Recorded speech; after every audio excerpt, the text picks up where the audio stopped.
Perfect. Well, thank you very much, Steve and Cheryl, for that much too generous introduction. If my late mother were here, being my mother, she would believe every word of it. If my late father were here, being a realist, you would probably wonder who you were talking about. But introductions of that sort remind me of the small boy who fell headfirst into a barrel of molasses. And when they pulled him out, he licked some of the molasses from his face and said, "Lord, make my tongue adequate to this occasion." Well, actually, this is not my night for humor, and I'm not a match for either Stephen or George. So I'm not even going to try to be funny. Except my first line, and that's after this wonderful banquet, I think that I have exceeded the feed limit. Bad humor, you better believe it. I wish that I were in a mood for good humor, but I'm not. We are hell-bent in the direction of destroying our planet, and frankly, we appear to be doing very little about it. Decades ago, visitors from other planets warned us about where we were headed and offered to help. But instead, we, or at least some of us, interpreted their visits as a threat and decided to shoot first and ask questions after. The inevitable result was that some of our planes were lost, but how many were due to retaliation and how many were as a result of our own stupidity is a moot point. Wilbert Smith, one of the first Canadians to take an active interest in the subject of UFOs, asked the visitors about the accidental destruction of our aircraft by flying into the vicinity of a flying saucer. The response, and this is Wilbur's words, "We were informed that although a few of our aircraft had come to an unfortunate end by what they considered the colossal stupidity of our pilots, they were now taking corrective measures to avoid our aircraft."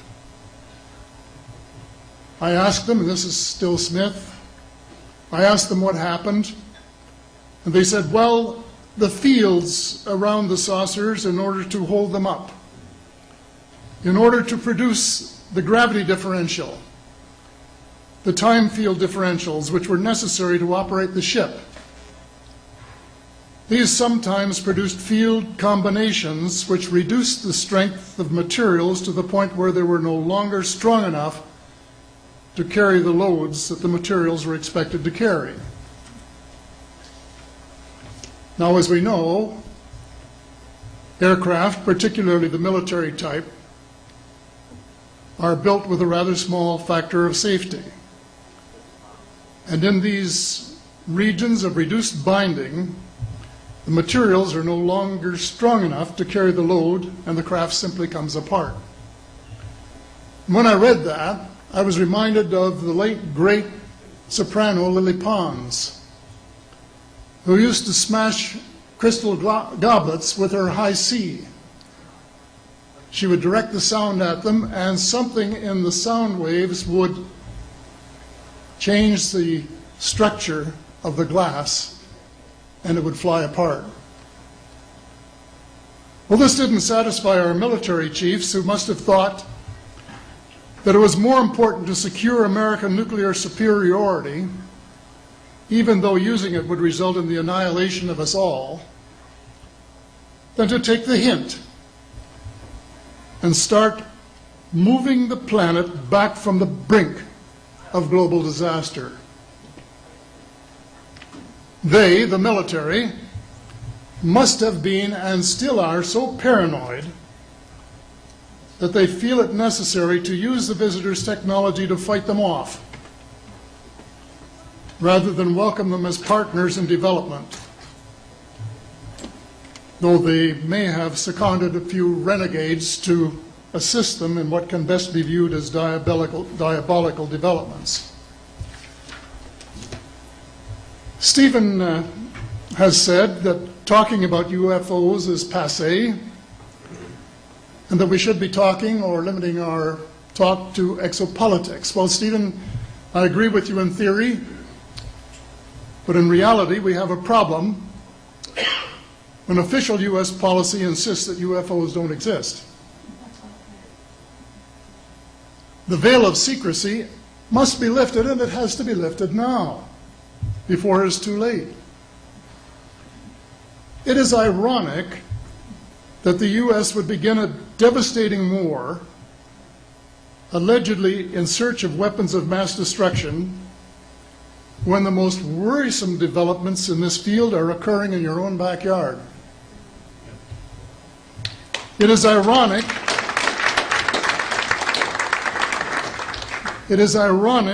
that the U.S. should be fighting monstrously expensive wars in Iraq and Afghanistan, allegedly to bring democracy to those two countries, when it itself can no longer legitimately claim to be called a democracy, when trillions, and I mean thousands of billions of dollars, have been spent on projects about which both the Congress and the Commander-in-Chief have been kept deliberately in the dark.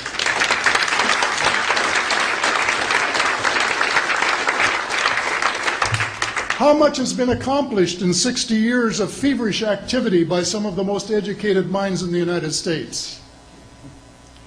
Has America developed flying saucers that are visually indistinguishable from the visitors, as alleged? And if so, what do they propose to do with them?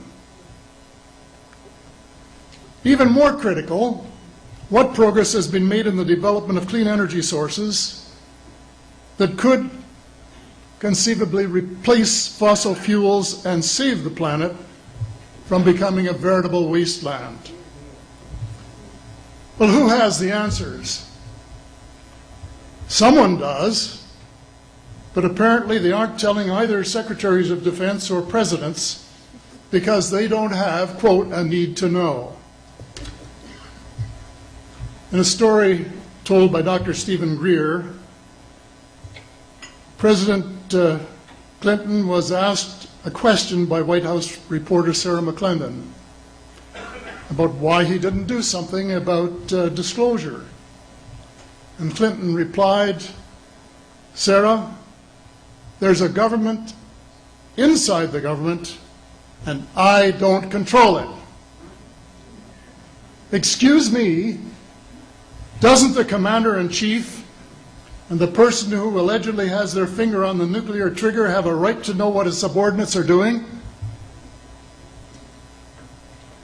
The people of the United States who have paid the bills have the right to know. The people of the world demand to know because it is our descendants too whose lives are in mortal danger. It is time for the people of the United States to launch a new war against the evil of lies, deceit, and darkness, and go all out to win the victory of truth and transparency and light. Thank you.